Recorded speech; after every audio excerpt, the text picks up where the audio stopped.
Si votre foi est devenue assez forte pour dessécher un figuier stérile, vous serez aussi capable de transporter la montagne en lui disant « ôte-toi de là et jette-toi dans la mer ». Et cela se fera, si vous aviez de la foi et que vous ne doutiez point. Matthieu 21, 21.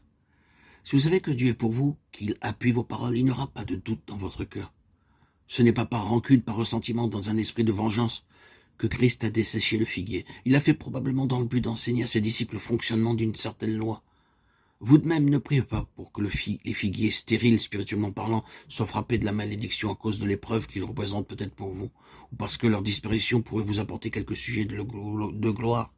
Que votre prière soit inspirée par cette pureté de motif qui vient de l'unité avec Christ ressuscité, ne cherchant qu'à accomplir les œuvres de votre Maître. N'avez-vous pas rencontré des figuiers religieux qui ne portaient que des feuilles et point de fruits? Qu'avez-vous fait alors? Vous êtes-vous détourné en disant « comme c'est triste » ?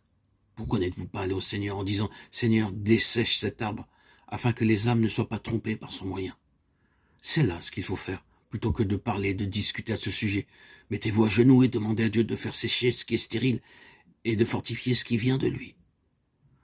Le Seigneur nous l'a dit, non seulement vous ferez ce qui a été fait au figuier, chose d'importance relative, mais plus tard vous trouverez en face de montagnes. Nous avons encore un exemple de cette même profonde perception des choses divines par rapport au fonctionnement de la loi de la malédiction dans cette déclaration de Paul. Si quelqu'un vous annonce un autre évangile que celui que vous avez reçu, qu'il soit anathème. Galates 1,9. L'apôtre avait une vision très nette de la peine encourue par ceux qui délibérément rejettent l'évangile de la substitution, Christ portant la malédiction à notre place.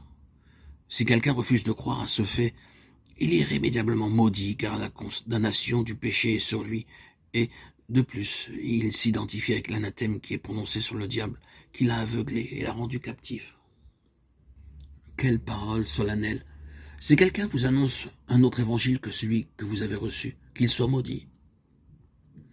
Là, de nouveau, se manifeste cette loi implacable de la malédiction, à laquelle on ne peut échapper que sur le terrain du calvaire. Si un homme ne veut pas accepter que Christ ait été fait malédiction à sa place, il devra porter lui-même sa propre malédiction. En fait, elle repose déjà sur lui, et ses résultats flétrissants ne se feront pas attendre. Pensez à tous ceux qui prêchent un autre évangile que celui de Golgotha. N'est-ce pas une malédiction en soi-même que de flétrir les vies des autres gens en leur inculquant des notions mensongères qui auront leur aboutissement terrible dans une éternité de désespoir et de tourment?